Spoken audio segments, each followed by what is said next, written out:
Hey, it's Jonathan Sewell Sales at Mitchell Mazda on the Boulevard in Enterprise. And I've got some exciting news because Google Maps has been updated and we now have it on the home screen for Apple CarPlay. So jump on in, we'll take a quick peek, and yay Google Maps. Okay, let's tether the phone here for CarPlay. So it's reading it right now. So as you can see, I am running iOS 14 beta as in my last video. And since this is a new vehicle that I haven't been associated with, I haven't rearranged any of these apps. So you've got Apple Maps right here. And then if you toggle over with the commander, which since I'm sitting still, I can on the CX-5 still have touch. But here's my Google Maps over here. So I'm gonna go back.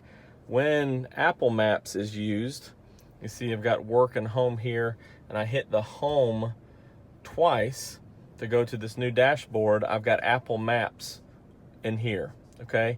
And I was listening to this podcast earlier. When I go back to Google Maps, and I hit Google Maps, I can add a destination, play with some settings. When I go, again, home twice, now I've got Google Maps here in the dashboard.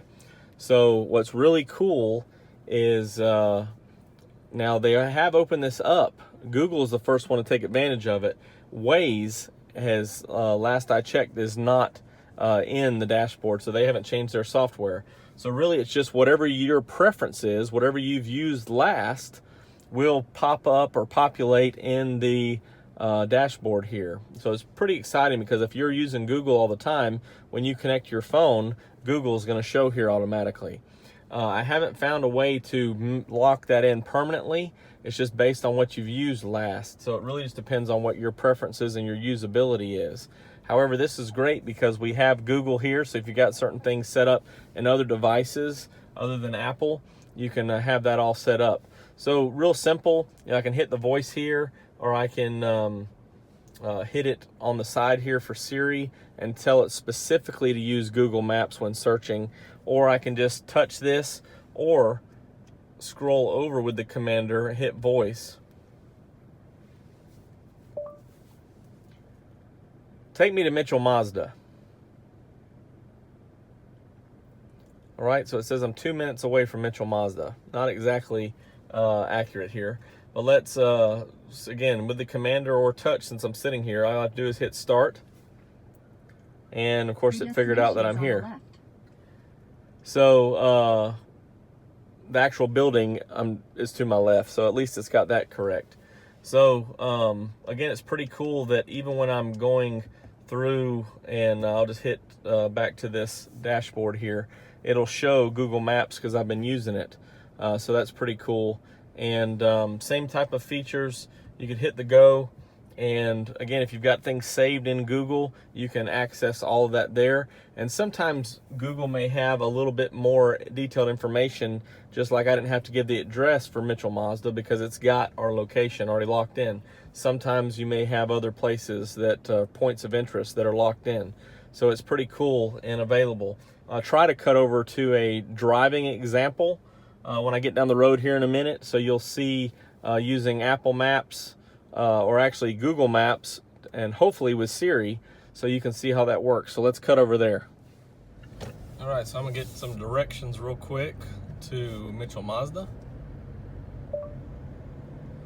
Take me to Mitchell Mazda.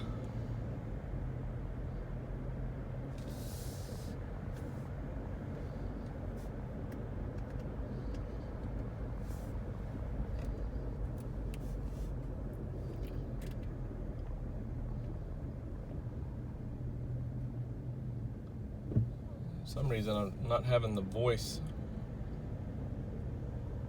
directions. We'll see what happens as we get a little closer.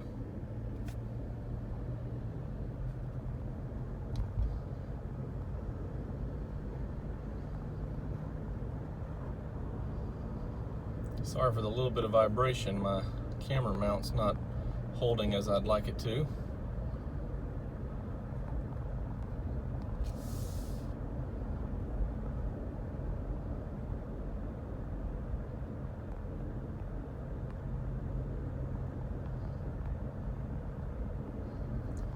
So you have all the benefits of Google Maps and right there on the dashboard.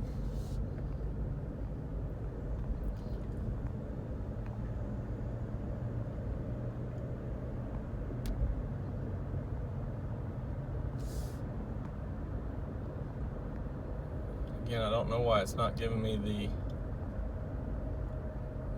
vocal instructions, but here we are coming up on it. 500, 350.